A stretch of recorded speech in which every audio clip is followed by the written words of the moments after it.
Hi guys, welcome to garden. இன்றைக்கி நம்ம தோட்டத்தில் நிறைய விஷயங்கள் சேஞ்சிட் ஆகிருக்கு. சரி வாங்க என்னென்னு பார்த்துடலாம். எனக்கே ரொம்ப நாள் கழித்து வரனால எனக்கே கொஞ்சம் ஆச்சரியமாக தான் இருக்குது. என்னென்னு பார்த்தீங்கன்னா, நம்மளோட பொமக்ரானட் செடி, அதாவது மாதுளப்பழத்தோட செடி மழைனால கொஞ்சமாக லைட்டாக சாஞ்சிருக்கு. ஸோ அதில் அவ்வளோ பூக்கள், அவ்வளோ மொட்டு, இந்த மாதிரி ஒரே ஒரு காய் தான் பெருத்து வந்திருக்குது. ரொம்ப அழகாக இருக்குது பார்க்குறதுக்கு. ஸோ அப்படியே சைடில் பார்த்திங்கன்னா மல்லிகைப்பூ இந்த மழைக்கு எல்லாம் கீழே கொட்டிடுது. ஸோ நான் பேசும்போது பக்கத்தில் சவுண்டு வந்துச்சுன்னா எனக்கு தெரியாதுப்பா, ஏன்னா நிறைய குருவி, மைனா அதெல்லாம் இருக்காங்க.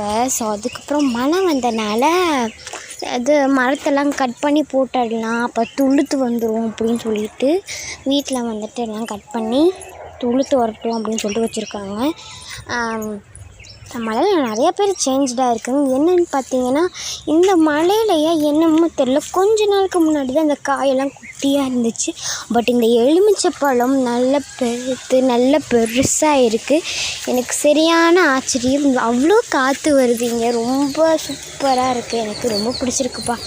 அப்படியே மெதுவாக ப்ளசண்ட்டாக நடந்து போயிட்டுருக்கேன் நான்.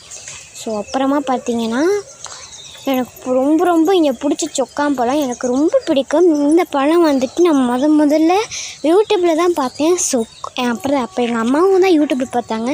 இது நம்ம வீட்டில் இருக்கே அப்படின்னு சொல்லிட்டு அப்போ தான் பண்ணாங்க. ஐயோ நம்ம வீட்டில் தான் இருக்கே, இதையா ஃபோனில் பார்த்துட்ருந்தோம் அப்படின்னு சொல்லிட்டு. அப்புறம் பார்த்திங்கன்னா எருக்கஞ்செடின்னு சொல்லுவாங்க. ஸோ இது புண்ணில் வச்சா சீக்கிரமாக அந்த புண்ணெல்லாம் ஆறிடும். புண்ணில் வைக்கக்கூடாது, அந்த முள் குத்துச்சுன்னா அந்த இதில் வைப்பாங்க. மிளகாய் செடி, அதுக்கப்புறம் இவங்க அழகாக இருக்காங்கல்ல, இவங்க பார்க்கும்போது எனக்கு தாமரை இலை மாதிரி தெரியுது. பட் ஆனால் தாமரை இலை கிடையாது, இது ஒரு வகையான கீரை. இதுலேயே நிறைய குட்டி குட்டியாக பூ விட்டுருக்காங்க. ஸோ அதுக்கப்புறம் பார்த்திங்கன்னா சீத்தாப்பழம் நிறையாவே விட்டுருக்குறாங்க. நான் முதல் வீடியோலையே உங்ககிட்ட சொல்லியிருக்கேன், நிறைய சீத்தாப்பழம் வருது அப்படின்னு சொல்லிட்டு. அதுக்கப்புறம் நம்ம வீட்டு புளிய மரம் நல்லா பெருசாகிட்டாங்க. சாரி, அதை நான் வீடியோ எடுக்கலை. இன்னொரு வீடியோவில் சின்ன ஷார்ட்ஸாக நான் அது வீடியோ எடுத்து போடுறேன். பார்த்திங்களா, நல்லா அழகாக சீத்தாப்பழம்லாம் வந்திருக்குறாங்க.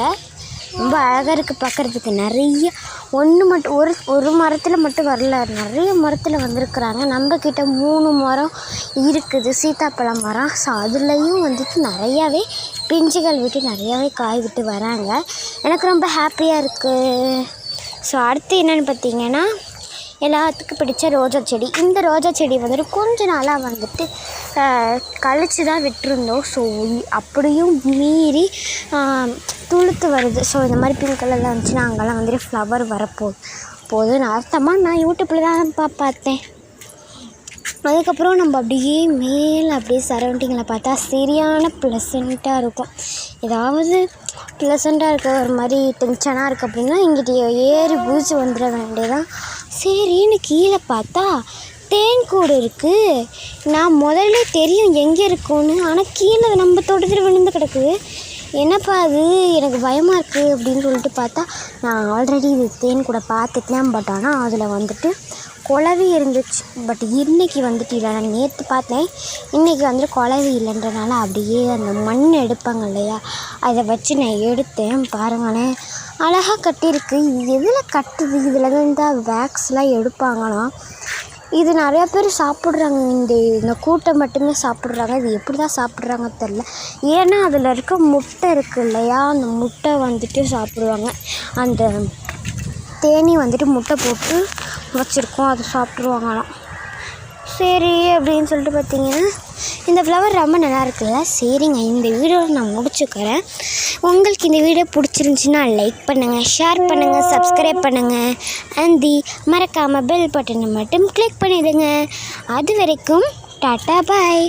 நீங்கள் நிறையா பேர் என் வீடியோ பார்க்குறீங்கங்க, ஆனால் நீங்கள் லைக்கும் ரொம்ப போட மாட்டேங்கிறீங்க, சப்ஸ்கிரைப் ரொம்ப போட மாட்டேங்கிறீங்க. இந்தமாதிரி போடுங்க.